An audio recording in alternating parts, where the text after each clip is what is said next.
Have you seen this giant hover bike before? How about a lynel backflip launch? Tears of the Kingdom is the game that keeps on giving, and from things like secret chicken abilities to the gloom apocalypse, there's still a lot most people haven't found.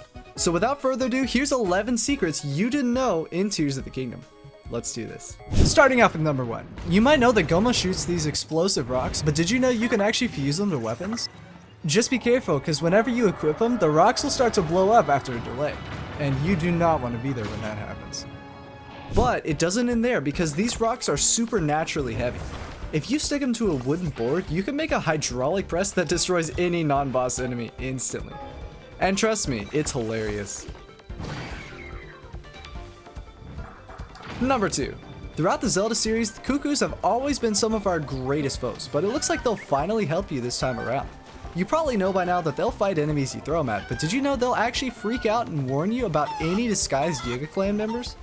Guess they're better at sussing them out than Link is. That's just one of those tips that you gotta go, who even thinks to add this to the game, like, honestly.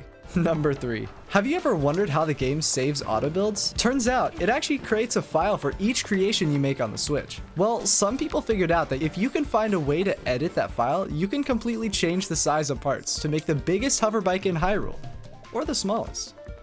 Now right now, it's only with hacking, so I can't show it off. A, because I don't know how, and B, because Nintendo ninjas are everywhere. But you know what? Maybe sometime glitch hunters will find a way to do this in-game. Number 4. The point of stabilizers, which I'm sure will come as a surprise to nobody, is to stand up. Duh. But did you notice this? Even when they're in Zonai capsules on the ground, they still stand up. Granted, they're not that strong in the capsules, so they won't actually lift anything up, but they're still standing themselves, which is a pretty neat touch. Number 5. A while back, I posted a short about how the Champion's Leathers doesn't show HP anymore. And a bunch of you pointed out that that's actually because behind the scenes, Nintendo has added a secret damage multiplier. This multiplier automatically applies to two-handed weapons and spears. And this is apparently to balance out DPS, because otherwise two-handed weapons would just be useless. And spears too overpowered, but that means you can't actually trust the damage numbers you see in the menu. So what else is a lie? This was just a cool glitch I wanted to share. YouTuber ZapSky found that if you flurry rush a lynel with a bomb sword, you won't take any damage from the explosion and it'll send you flying, sometimes even with a cool backflip. Now with all the crazy stuff people have been doing in combos, I can't wait to see this get used. Big thanks by the way to ZapSky for letting me show this off. Check out the video in the description below.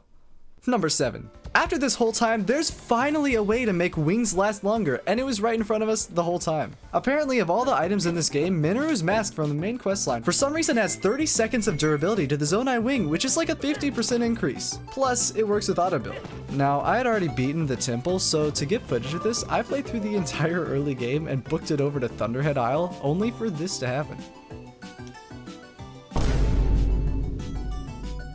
Thanks, Nintendo. Number 8. Did you know that the fire, ice, and thunder emitters are all actually based on the designs of the dragons? If you look at them side by side, it's pretty easy to see the resemblance. So, does that mean unlike the Hylians, the Zonai could see the dragons? And what's this one based on? Number 9. Another cool Zonai reference is in the Zonai armor. You might have noticed different designs on it, but did you know that these 3 are an owl, dragon, and a boar, just like the 3 Zonai ghosts in the mazes? It almost reminds me of the Triforce.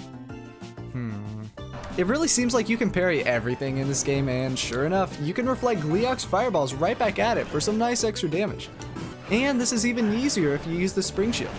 Just don't try it with the big fireball, okay? It's not on me if you do. And finally, number 11. This one's kind of horrifying in an eldritch sort of way. You know, the whole game I never really thought about how scary Gloom is, and as it turns out, if you hide from Phantom Ganon, he will not leave. He'll just start to spread gloom over the ground until it covers literally everything. That's kind of scary. To make matters worse, if he notices you, he'll just teleport right over, so it looks like your only option is to just fight him, honestly. Anyway, thank you all so much for watching, and if you enjoyed this video, you'll definitely like this one. I'll see y'all there. Lynels have the ability to break any Zonite contraption you've set up. But this part from the Construct Factory in the depths will never despawn no matter what happens to it. So Lynels will be trapped trying to break it forever. You can attack or pose for the camera all you want, they're stuck.